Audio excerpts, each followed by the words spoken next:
He's currently studying for his Masters in Mathematics here at university.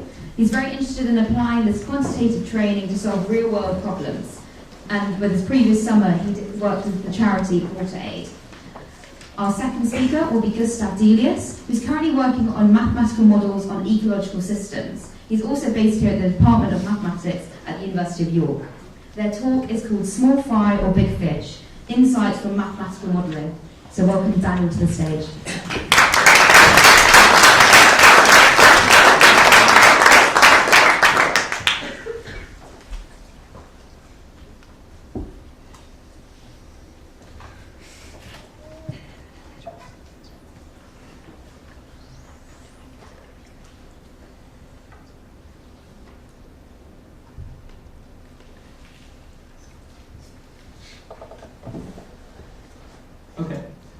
George Bernard Shaw had a problem with English spelling. He thought the whole system was rotten, that it was confusing, ambiguous, and letting down the people that it was meant to serve. A popular example of this that's associated with him is that of goatee. Well, I pronounce it goatee, but maybe I shouldn't, because if we reevaluate it and take it apart, we might see it in a new light. For example, if we take the GH from the word laugh, that actually makes an F sound. And if we take the O from the word women, we get an I sound, and you can guess where this is going. The TI in the word nation, well, we could pronounce the word fish. Now, I'm a mathematics student, and I'm interested in looking at how the world works. And mathematics gives us a set of tools that allows us to challenge assumptions in many ways. Of course, this analogy doesn't really work. Spelling actually has some quite strong rules. We just have to remember them. Now, what interests mathematicians is finding those rules that govern science and society. Now, as I said, I've been interested in fish. Why? What's mathematics got to do with fish? Well, as I said, mathematics gives us this way of evaluating our thoughts, concepts, and ideas. What laws or concepts do we have for fishing? It's actually quite a controversial question. I've been looking at a particular example of Lake Kariba, a lake shared between two nations of Zambia and Zimbabwe, two of the poorest countries in the world, where poverty, malnutrition, and child stunting are sad facts of life. Due to this, there is a great demand for nutritious fish. So it's quite surprising, perhaps, to see that the fishermen really love catching small fish. What, as mathematicians or scientists, could we tell them?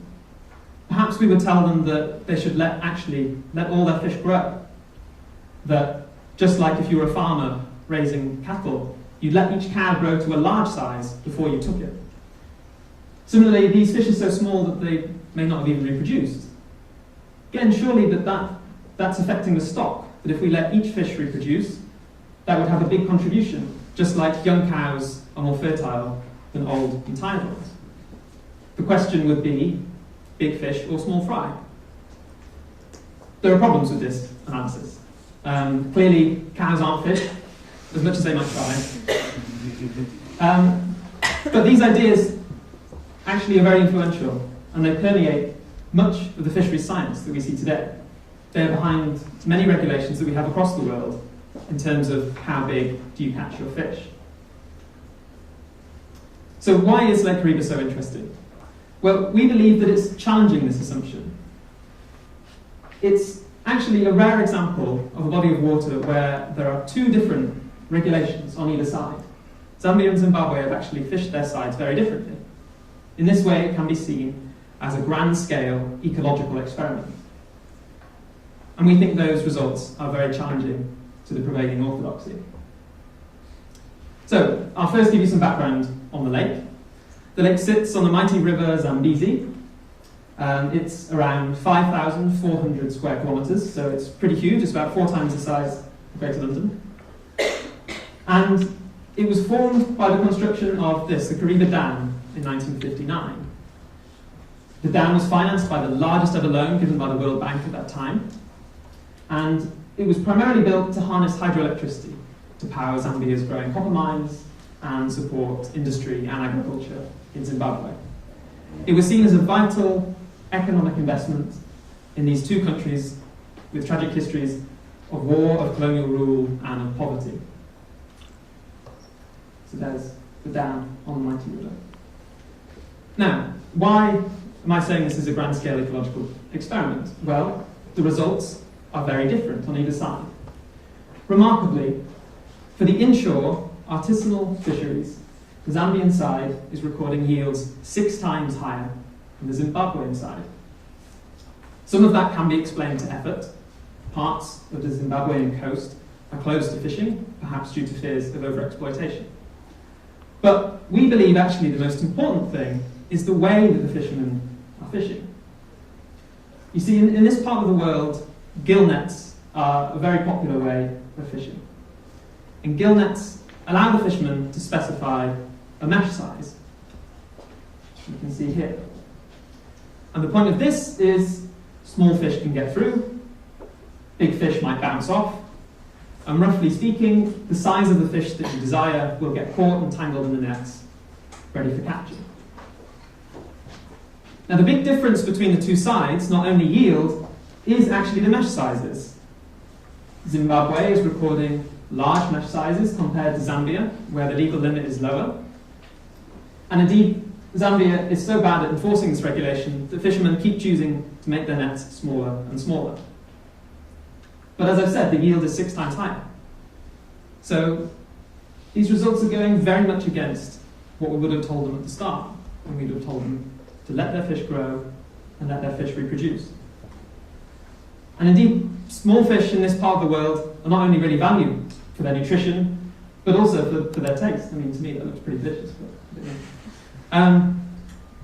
and then it's also really important to say that, again, despite our assumptions, we might think that the health of the ecosystems are different. Perhaps we suggest these regulations because the Zimbabwean side will be healthy. But actually, if we compare the size structure of the ecosystem on the Zambian side with an area permanently closed to fishing, we see 2 healthy, thriving ecosystems. So, why is this important? Well, clearly it's important for the people of Kariba. It means that the Zimbabwean side is underfished. So that's a loss of nutrients, of yield, of employment, of all these important things for this very poor nation. It means for the Zambian side, the fishermen are fighting against regulations that we believe are unfair. It's also challenging, as a scientist or mathematician, it's proving challenging to these basic assumptions we have about our science. And finally, as consumers, it draws into the question of, should we focus on big fish, which as consumers we always do, we would take a large tuna, as opposed to little anchovy. Our results are saying perhaps we should be rethinking that. I haven't really explained much mathematics, but I am coming from this as a mathematician. To do that, to do the hard work, I'm going to hand over to Gustav. Thank you.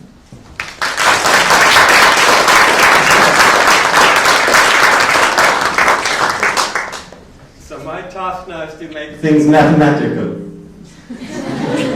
And that may make some of you think that I'm going to make things complicated now. Because unfortunately many people still think mathematics is complicated and the real world is simple. But it's actually exactly the other way around. The real world is really complex and mathematics is there to make things simple. So one way to make things simple is to concentrate on the essentials and neglect the inessential details. Because fish are complicated. For example, they can be ugly or beautiful. And that's the kind of detail, unfortunately, we have to neglect. And we're going to concentrate in this talk only on the size of the fish. So we want to, first of all, figure out the size distribution.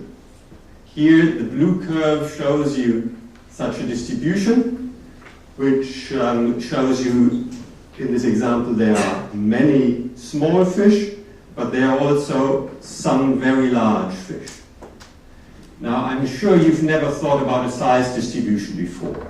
But there's a very similar distribution that you probably have thought about because it's at the top of the public debate at the moment, and that is the wealth distribution in society. So if you replace size by wealth, this diagram would show you that there are many poor people, but there are also some extremely rich people. And this inequality is a big political topic. Now, today we're interested in the size distribution, not for political reasons, but because understanding the size of fish is essential if you want to figure out how to best harvest this natural resource in a sustainable way. So as a mathematician, we are now tasked with understanding this shape of this distribution. How are we going to do this? We are going to use a powerful mathematical principle, the principle of symmetry or invariance. In physics, symmetry principles have been central ever since Einstein used the symmetry principle to derive his theory of special relativity. I think it's time to make more use of symmetries in other sciences as well. To get an idea of the symmetry that I want to use to understand the size distribution of fish, take a look at this photo. Fish are beautiful, aren't they? Unfortunately, we already agreed that that's not what I'm supposed to concentrate on. So let's concentrate on the size. You will not be able to tell me what the actual size of those fish is because you do not know how I have scaled this photograph. There's nothing in the water that gives you an absolute scale. Water looks the same no matter what magnification you look at it. Also, fish exist at all sizes. Actually, a typical fish grows by a factor of perhaps 1 million in weight during its lifetime. So because there is nothing setting the scale in this picture, we call that scale invariance. It's a symmetry. If I had blown up this picture, it would still tell you no more or no less. This is not only a symmetry that you experience when you look at this picture, but it's something that fish very much experience in their life. When a predator, for example, chooses a prey, they're concerned with the prey being of a size so that it fits into their mouth, so they can swallow it.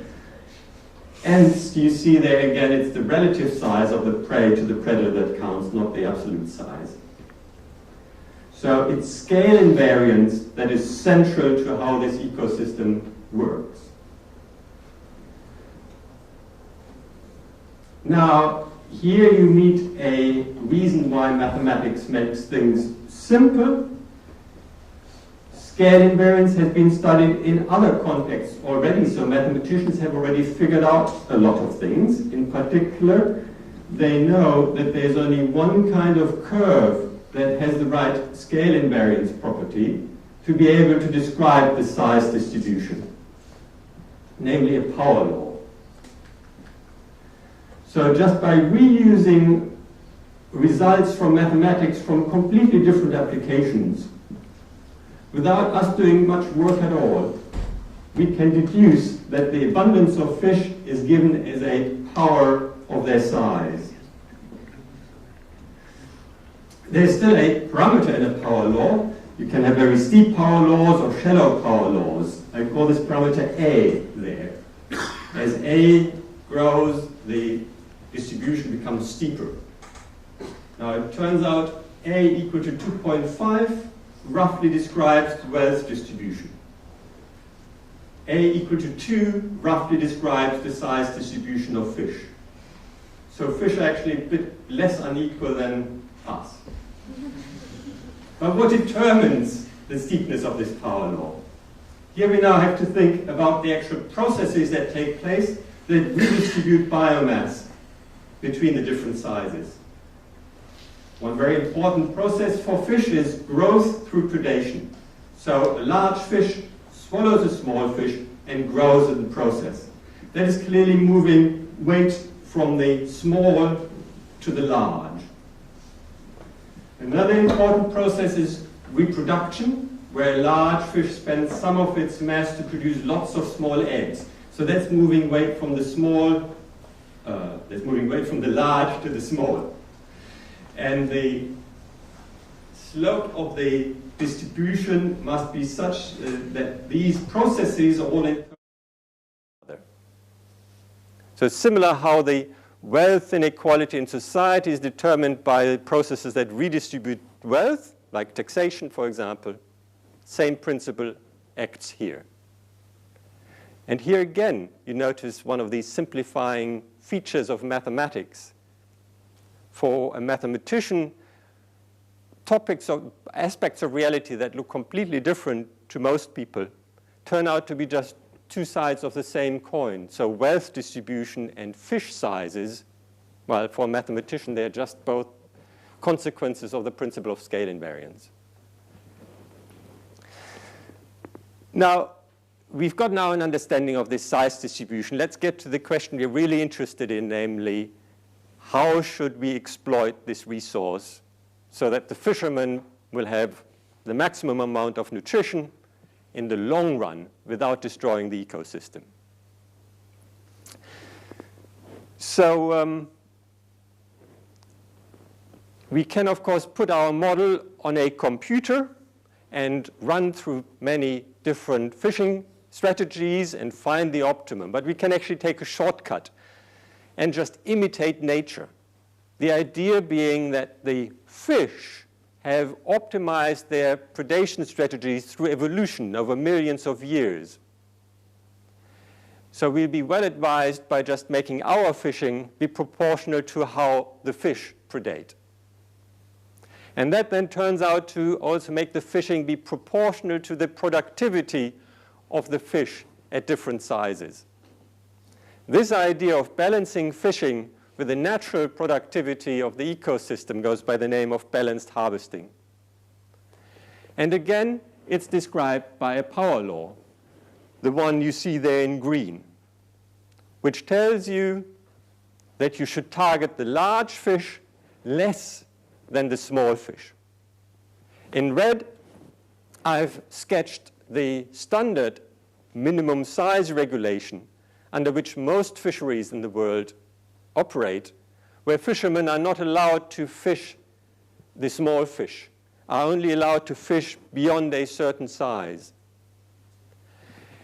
And our model calculations confirm that the balanced harvesting both gives a higher yield and preserves the structure of the ecosystem better. In fact, targeting just the large individuals of just the commercial species very much distorts the structure of the ecosystem and also has an evolutionary effect. Fish actually evolve due to natural selection to mature at a smaller size because we fish out all the large fish. So for example, North Atlantic cod since the 1970s has evolved to mature at a size 30% smaller. They're now 3.2 kilo rather than 4.6 kilo when they mature. So we very much like this balanced harvesting idea, but this will only work if people are willing to eat the small fish. So Ben and I would like to give you the take-home message that it is good to eat the small fry and leave the big fish alone. Thank you.